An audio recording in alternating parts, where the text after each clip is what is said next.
마시면 살이 쫙 빠진다. 일주일 만에 5kg이 빠졌다. 뭐 이런 다이어트 후기 많이 들어보셨죠?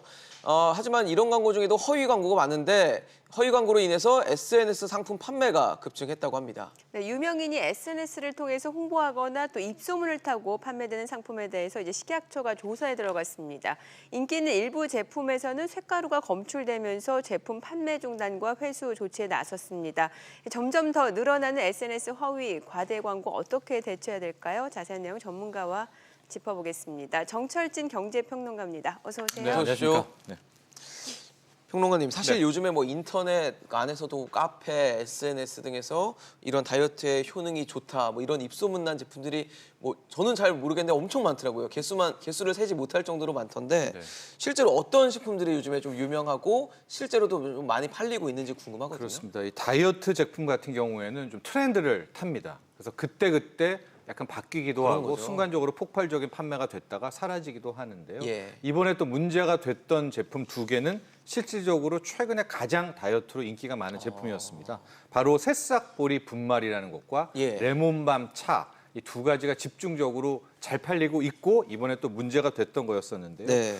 거의 요즘에 웬만한 SNS의 인플루언서들 보면은 거의 끝에 레몬밤은 붙어 있어요. 거의. 네, 해시태그 같은 했다고 걸로. 해시태그 예, 같은 걸로도 예. 또 새싹보리 분말도 아마도 우리 시청자분들도 좀 TV 틀어보시면은 웬만한 이런 이 교양의 건강 프로그램에서 다뤘던 제품들이었었거든요. 예. 결과적으로 그만큼 인기가 있어서 이번에 식약처 조사가 나섰는데 네.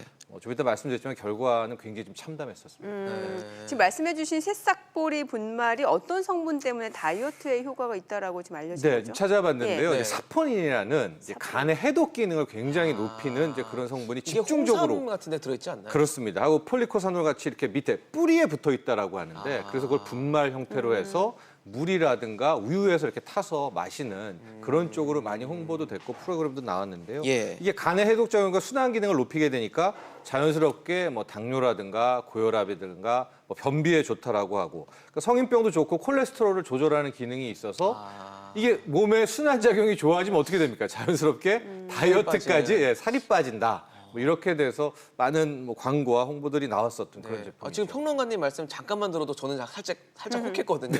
그렇죠. 근데 뭐 광고로 하다 보면 워낙 많은 분들이 아마 현혹될 수밖에 없다는 생각이 좀 들 텐데 사실 이 새싹보리 분말이 이제 먹는 거니까 맞습니다. 그 충분한 어떤 검증 과정이 필요할 것 같거든요. 네. 어떤 검증 과정을 좀 거치게 되는 그러니까 거예요? 우리나라 식약처에서도 그렇고 법으로도 이렇게 먹는 거에 대해서는 굉장히 좀 까다롭게 하고 있습니다. 가령 네. 식품 제조업 가공업 신고 허가에 대한 기준이 있거든요. 예. 그러니까 이 기준을 맞춰서 이제 신고하고 허가를 받는 것이고 뭐 통관 수입하는 것들에서는 통관 뭐 이런 법들이 있고 또 식품위생법이 굉장히 까다롭기 때문에 네. 실질적으로 이제 이 법들을 거쳐서 판매를 하게 되는데 네. 이게 결과적으로 사후 검증을 하게 되면 최초 신고보다 내용이 많이 달라지면서 또 이렇게 문제가 생기는 것이죠. 그 과정상에서는 문제가 별로 없다는 얘기인 거죠. 그렇죠. 그러나 이제 나중이 문제인 거죠. 문제가 발생했다는 거죠. 결과적으로는요. 예, 신고는 이게 했지만. 쇳가루가 검출이 된 거예요? 네, 이번에 이제 2개 제품, 즉 새싹보리하고 레몬밤을 집중적으로 조사를 했는데요. 예. 문제가 된 곳은 9개 제품이었습니다. 새싹보리 같은 분말에서는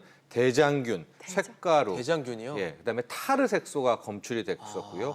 레몬밤에서는 이제 세균이 집중적으로 나오는 이제 수입 레몬밤에서 이제 나오고 대장균이면 있어서 식중독을 일으키는 그렇습니다. 이게 이제 아직까지 뭐 사례들은 지금부터 나오게 되겠지만은 예. 이 정도라면은 정말 말한 대로 식중독의 가능성도 있었다라는 것이고 또한 함께 조사했던 게 단백질 보충제. 요즘에 이제 운동하시는 분들이 많이 드시잖아요. 맞습니다. 그게 20대 젊은 그러니까 남성뿐만이 아니라 요즘에는 이제 여성분들도 굉장히 운동 많이 운동을 하시니까요. 하면서 예. 단백질 보충제를 또 많이 들여서 이게 굉장히 대중화됐거든요. 네. 근데 함량 미달인 제품들이 굉장히 많이 또 이번에 발견됐습니다. 그 효과가 별로 없을 거다 얘기를 하시는 거겠네요. 그렇죠. 그러니까 원 기준에는 이렇게 써놓고 네네. 실제로 단백질 합의량은 굉장히 굉장히 떨어졌던 낮은. 그런 보충제들이 많았습니다. 근데 지금 평론가님 말씀 들어보니까 색가루도 걱정되기도 하고 네. 또 대장균도 굉장히 걱정되는 문제인 것 그렇습니다. 같은데 네. 지금 제품들 좀 문제가 되는 제품들을 좀 알려주시면 네. 아마 그러니까 시청자 여러분들도 좀 조심할 수 있지 네, 않을까 이번에 이제 싶은데요. 9개 제품인데요. 식약처 홈페이지에 가면은 네네. 이제 거기 쭉 리스트업이 아, 돼 볼 수 있습니다. 있나요? 그렇기 네네. 때문에 거기서 찾아보시면 될 것 같고요. 예. 일단 여기에 대해서 식약처는 네. 다 제품을 회수를 했습니다. 아. 저기 보면 이제 제품들이 이렇게 있죠. 네. 그래서 네, 사진들이 착즙분말, 뭐 어린이분말 열어보면 좀 클릭하시면 이제 회사명도 이렇게 나와 있거든요. 나오네요. 그래서 구체적인 저- 거는 안에 들어가서 예, 보셔야 들어가시면 되겠네요. 있고요. 9개 제품은 완전히 회수와 판매 중단 조치가 돼 있거든요. 음. 그래서 소비자는 저거는 일단은 이제 따로 소비자께서 저 회사에 걸어가지고 뭐 소비자 보호원에 신고한다든가라고 해서 보호를 받아야 되고 예. 얼마 전에 이제 굉장히 큰 곳이었죠. 코스트코 같은 경우에서도 저런 문제가 있어서 네, 뭐 맞습니다. 환불이냐 뭐냐 이제 문제가 있었는데 네. 일단은 저 제품을 파악을 하시고 사용했던 분들은 개별적으로 회사에 연락하시면 됩니다. 네, 지금 말씀해 주신 대로 뭐 새싹보리 분말뿐만 아니라 레몬밤, 논이 네. 지금 문제가 된 제품들이 있는데 이게 문제가 된 제품인지 앞서서 식약처 홈페이지에서 찾아볼 수 있다고 하셨는데 혹시 네. 다른 방법도 있나요? 일단은 이제 본인이 피해를 받게 되면은 이제 한번 이제 의심해 볼 필요가 있을 것도 같아요. 이게 이제 전수조사를 하긴 했다기보다는 지금 큰 제품에서 한 100여 건을 식약처에서 골라서 인기 있는 제품들을 주로 집중적으로 했거든요. 네. 그랬기 때문에 소비자에서 중에서 레몬밤이라든가 특히 새싹보리 분말을 했던 분들 중에 난 너무나 이상하다라는 분들은 따로라도 한번 제품 확인하시고 신고를 하면은 되게 좋을 것 같고요. 네. 이 뭐 불량식품 의심 관련해서도 식약처에 신고하는 대목이 있거든요. 네. 거기에다 신고를 하시면 될 것 같다라는 말씀드리면서 레몬밤 같은 경우에도 이제 이번에 굉장히 많이 좀 집중적으로 좀 조사가 돼서 네. 문제가 좀 되는 것으로 파악이 되고 있습니다. 아, 신고는 식약처 예, 홈페이지에서 거기에도 있고 뭐 여러 가지 소비자센터에도 있고 뭐 예. 여러 가지가 있으니까요. 소비자원 이런 데 신고해도 되는 예, 건가요? 거기서 해서 루트가 같이 파악이 되고 있습니다. 네, 네. 네. 사실 뭐 지금 이제 어떻게 보면 이런 SNS에서 하는 광고들이 물론 맞는 광고들도 있겠지만 허위 과장 광고들이 너무 많다 보니까 거기에 현혹돼서 이제 피해를 보시는 분들이 많은 거잖아요. 네. 근데 이거를 얘기하다 보니까 이제 최근에 왜 인블리 사태도 굉장히 그런 어떤 일련의 사태 중에 하나일 것 같은데 네. 이런 허위 광고나 과대 광고로 적발이 되면 사실 처벌이 좀 강해야지 다른 사람들이 자꾸 다시 반복되지 않을 것 같은데 그렇습니다. 이렇게 처벌이 좀 어떤가요? 근데 좀 한계가 있어요. 그러니까 이번에 실질적으로 식약처가 투 트랙으로 조사를 했는데 첫 번째가 인기 있는 다이어트 제품의 이제 성분이라든가 이런 걸 조사했고 네. 두 번째 조사가 바로 말씀하신 허위 과장, 광고. 과대 광고였습니다. 예. 인블리 사건 때문에 호박즙 사건이었죠. 예. 거기에 인플루언서들이 SNS를 통해서 마케팅하는 부분이 일종의 허위 또 과장, 과대의 문제가 있다는 것을 파악을 하고 두 번째 약 400여 곳에 이제 조사를 했는데 여기서도 120곳 제품 정도에서 정말로 뭐 성분도 속였고 실질적으로 효과가 없는데 효과가 있는 있는 이제 것처럼. 허위 과장 광고다라고 파악이 됐는데요. 네. 문제는 이게 어떤 기업이 하는 광고라면은 기업을 통해서 저런 이제 광고에 대한 처벌을 할 수가 있는데 네. 지금 SNS에 대한 입소문들, 특히 인플루언서라고 해서 개인이죠. 어떻게 예, 보면. 유명한 연예인 개인들에게는 그 홍보글을 내리라고 하는 수밖에는 없습니다. 왜냐하면 그 개인 같은 경우에는 본인이 저걸 먹고 7kg가 빠졌잖아요. 네. 빠진 걸 올렸는데 예. 이제 그걸 어떻게 하겠습니까? 그게 뭐 허위냐 예, 이런 예. 얘기하면은 그러니까 뭐 네. 개인차가 있다라는 것이기 때문에 현재 당국에서 할 수 있는 것은 SNS를 통한 과대 광고는 이제 내려라라는 이제 주의와 경고일 수밖에 없기 때문에 이번에 계속해서 나오지만 그 인플루언서 마케팅들 네. 또 이런 인플루언서들의 블로거들이 파워블로거들이 하는 저 광고 부분에 대해서는 이제 어떻게 해야 되는가?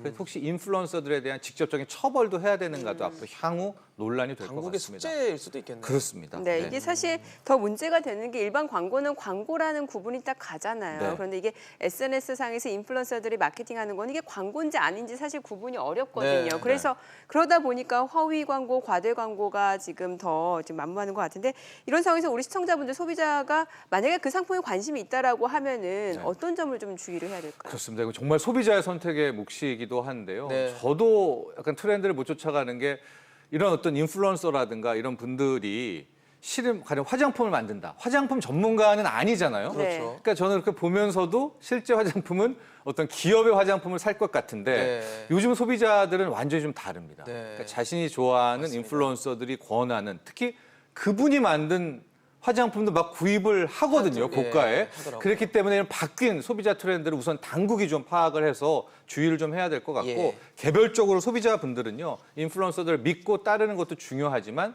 이제 그분들이 추천하는 상품, 그분들이 만든 자기 명의를 걸고 만든 이 제품에 대해서는 결국 검증은 소비자 자신이 자신의 해야 몫이죠. 되거든요. 예. 그래서 이제 이 SNS 마케팅, SNS 홍보를 할 때 뭐 잘 참조를 하시되 본인이 또 선택에 대한 문제도 꼭 고민하셔야 될 것 같습니다. 네. 네, 오늘 정철진 경제평론가였습니다. 잘 들었습니다. 고맙습니다. 감사합니다.